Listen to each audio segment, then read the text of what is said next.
تسبیحات پڑھنا اور ایک کے بعد ایک قرآن ختم کرنا اور نفل پر نفل پڑھتے جانا اور ذہنیت قرآن کے مطابق نہ بننا، یہ بنی اسرائیل کی قوم بنتی جا رہی ہے اور ہم بن چکے ہیں. کیا اب بھی نہیں جاگیں گے؟ کس وقت جاگیں گے؟ بنی اسرائیل کیا کرتے تھے؟ قرآن کی خوب تلاوت کیا کرتے تھے. وہ تلاوت ان کے حلق سے نیچے نہیں اترتی تھی. وہ کلام اللہ کا ان کے دل کے اندر پینیٹریٹ نہیں کرتا تھا. وہ کلام ان کی زندگیوں میں ڈیلی بیسس پر نظر نہیں آتا تھا. وہ ان کے نبی کی سنتیں ان کو عمل کے لیے امپریکٹیکل لگتی تھیں. تو کیا آج میں اور آپ وہی تصویر نہیں بن گئے؟ کیا اب آج میں اور آپ خوب قرآن کے کورسز کرتے ہیں؟ قرآن کے کورسز میں جانے والی خواتین یہ کرتی ہیں تو آپ باہر والوں کو کیا کہیں گے؟ بدلیں اپنے آپ کو، ٹرانسفارم کریں. کتنا وقت ہے آپ کے اور میرے پاس؟ کیا ہم سب کے پاس اسٹیمپ پیپر موجود ہے کہ میں 80 سال سے پہلے نہیں مروں گی؟ اچھا تو چلو ٹھیک ہے، یہ سال گزار لیتی ہوں، پھر اس کے بعد میں بہت نیک ہو جاؤں گی. آپ کے اور میرے پاس کوئی گارنٹی نہیں ہے کہ کس وقت ملک الموت آپ کے اور میرے سامنے آ کر کھڑا ہو جائے گا. اور یاد رکھیں 2 ہی کنڈیشن ہوتی ہیں جب ملک الموت سامنے آتا ہے. یا ملک الموت کے ساتھ سفید نورانی چہروں والے فرشتے ہوتے ہیں حد نگاہ تک، یا ملک الموت کے ساتھ کالے سیاہ چہروں والے فرشتے ہوتے ہیں حد نگاہ تک. اس کے علاوہ کوئی درمیان کا راستہ نہیں ہے.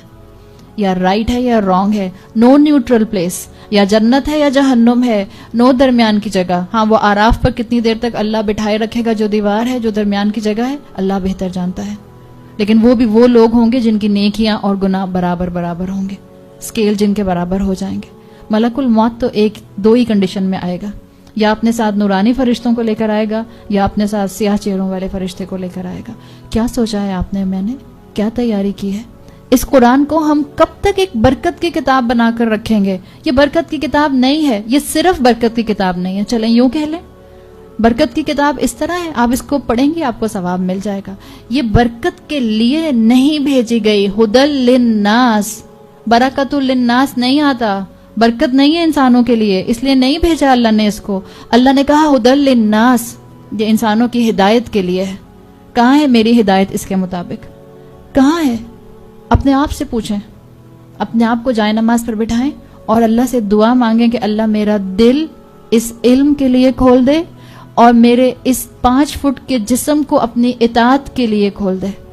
میرے اس 5 فٹ کے جسم کو اور میرے اس آدھا kg کے برین کو. کتنا وزن ہوتا ہے آپ کے دماغ کا؟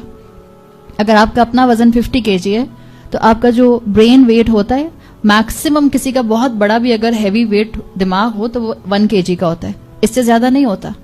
یہ 1 kg کا دماغ آپ کا آپ کے 50 کلو کے وزن کو کنٹرول کرتا ہے کہ نہیں کرتا؟ یہ جہاں چلنے کو کہتے ہیں آپ چل پڑتی ہیں، یہ جہاں رکنے کو کہتے ہیں آپ رک جاتی ہیں. یہ سائمن سیز کھیلتا ہے آپ کی طرح. سائمن سیز یہ کہتا ہے آستینیں اوپر ہو جاتی ہیں. یہ کہتا ہے پینٹیں ٹائٹ ہو جاتی ہیں. یہ کہتا ہے ابایا اتار دیا جاتا ہے. سائمن سیز کھیلتا ہے یہ آپ کے اور میرے ساتھ.